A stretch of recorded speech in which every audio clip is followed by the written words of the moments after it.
Welcome to ABC campus. आज हम Kaif 7 company law के सब्जेक्ट का पास्ट एग्जाम्स एनालिसिस करेंगे अप टू ऑटम 2022 अटेम्प्ट। हमारा ये एनालिसिस तीन डिफरेंट वेज में हम कवर कर रहे होंगे। जैसे अभी आप स्क्रीन पर देख रहे हैं weightage grade wise analysis.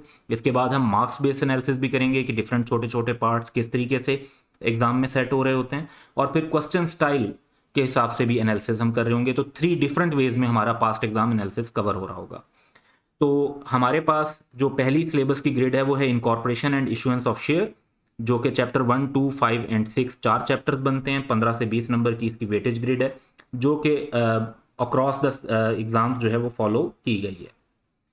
Second grade है मैनेजमेंट एंड एडमिनिस्ट्रेशन की। इसमें चैप्टर 7, 10 और 11 का कुछ पार्ट शामिल होता है। चैप्टर 11 का ये 20 से 25 मार्क्स की ग्रेड है, और इसको भी अगर हम नोटिस करें तो इसको फॉलो किया गया है।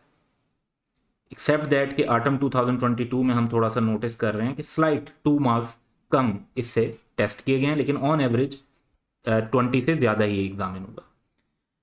थर्ड कैटेगरी है meetings and proceedings director and chief executive. Chapter 8, 3 and 4 काफ़ी सिनेरियो बेस्ड क्वेश्चन इस एरिया से बनते हैं। 20 से 30 मार्क्स की इसकी जो है रेंज है वेटेज ग्रिड की, और इसको अगर हम देखें तो इसको फॉलो किया गया है।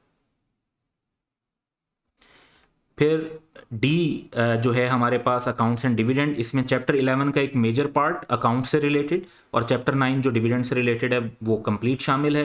ये 15 से 20 मार्क्स की रेंज है, जिसमें 18 और 15 मार्क्स है। लेकिन हम एक बड़ी एनॉमली देख रहे हैं कि 27 मार्क्स का पूछा गया आइटम 2022 के अंदर। लेकिन ऑब्वियसली ये जो हमने नंबरिंग यहाँ पर मार्क्स को एलोकेट किया है, ये थोड़ा सा सब्जेक्टिव है इन अ सेंस के कई क्वेश्चंस ऐसे होते हैं जो मल्टीपल चैप्टर्स को आपस में कंबाइन करके रिस्पॉन्ड होने होते हैं। किसी एक सेक्शन या किसी एक चैप्टर या सिलेबस के किसी एक एरिया से डायरेक्टली उन्हें मुकम्मल तौर पर रिलेट नहीं किया जा सकता।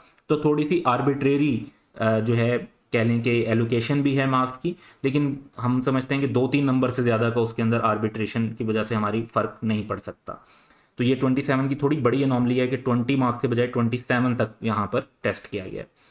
फिर वाइंडिंग अप जो कि चैप्टर 12 से रिलेट करती है, 15 to 20 मार्क्स। ये तो एग्ज़ाम के हिसाब से बड़ा इंपॉर्टेंट है कि एक सिंगल चैप्टर है, थोड़ा सा टेक्निकल है लेकिन लेंथी नहीं है, और इस एक सिंगल चैप्टर से आप मिनिमम 15 मार्क्स जो है वो कवर कर सकते हैं। तो 15 to 20 मार्क्स इसके अंदर फॉलो किए गए हैं। तो स्लाइटली कुछ एनॉमली समटाइम्स हम नोटिस करते हैं कि आ जाती हैं, लेकिन ओवरऑल वेटेज ग्रिड को जो है वो पेपर के अंदर फॉलो किया जा रहा है। तो आप वेटेज ग्रिड पर रिलाई करते हुए अपने पेपर की प्रिपरेशन कर सकते हैं। अब सेकंड वे ऑफ एनालिसिस पर चलते हैं, जिसमें हम मार्क्स बेस्ड एनालिसिस करेंगे। तो सबसे पहले अगर हम एमसीक्यूज देखें तो अभी तक वैसे तो एमसीक्यूज 1 नंबर का, 2 नंबर का, 1.5 मार्क्स का आ सकते हैं, लेकिन अभी तक 15 MCQs of 1 mark each he examine हो रहे हैं हर अटेम्प्ट में। सब्जेक्टिव टाइप क्वेश्चन जो रिमेनिंग 85 मार्क्स का पेपर होता है वो 2 मार्क्स से लेकर 9 मार्क्स तक के क्वेश्चन सेट होते हैं। कभी कभार कोई ज़रूरी नहीं कि सारी कैटेगरीज पूरी हो रही हों, लेकिन अगर आप एक फोकस देखेंगे तो ज़्यादा मार्क्स जो हैं वो 2 से 6 मार्क्स तक के क्वेश्चन सेट हो रहे थे स्प्रिंग 2022 में।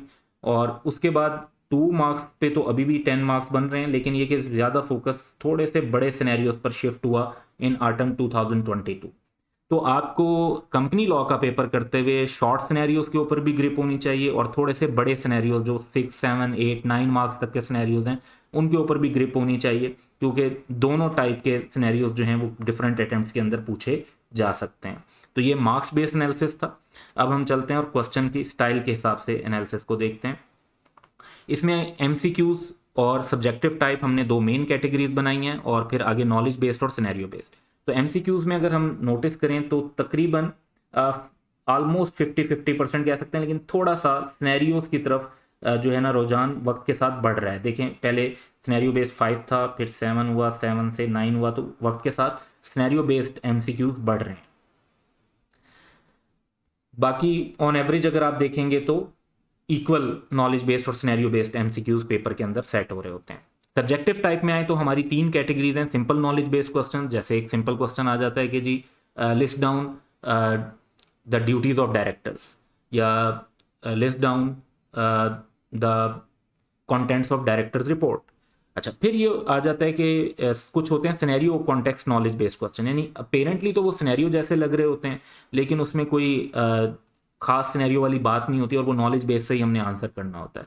जैसे ये बता दिया, एक क्वेश्चन स्टार्ट होता है कि एक ग्रुप ऑफ पर्सनस है, वो मिलकर जो है एक कंपनी बनाना चाह रहे हैं और वो अब कंसर्न है कि कंपनी का नाम क्या रखें, और फिर वो एक रिक्वायरमेंट आपसे पूछ लेते हैं कि जी बताएं कि कौन से नाम प्रोहिबिटेड हैं या कौन से ऐसे नाम हैं जिनके लिए एससीसीपी का अप्रूवल चाहिए होगा। अब सिनेरियो में कोई ऐसी बात नहीं है जिसकी वजह से आपको कुछ खास चेंज करना पड़े, आपको इसे नॉलेज बेस पर ही आंसर करना है, ये सेकंड टाइप है। और थर्ड फिर हमारे पास सिनेरियो बेस्ड आ जाता है, जो कि प्रॉपर एक सिनेरियो होता है जिस पर हमें अपने लॉ की नॉलेज को अप्लाई करके कोई सजेशन, एडवाइस, कंक्लूजन निकालना होता है।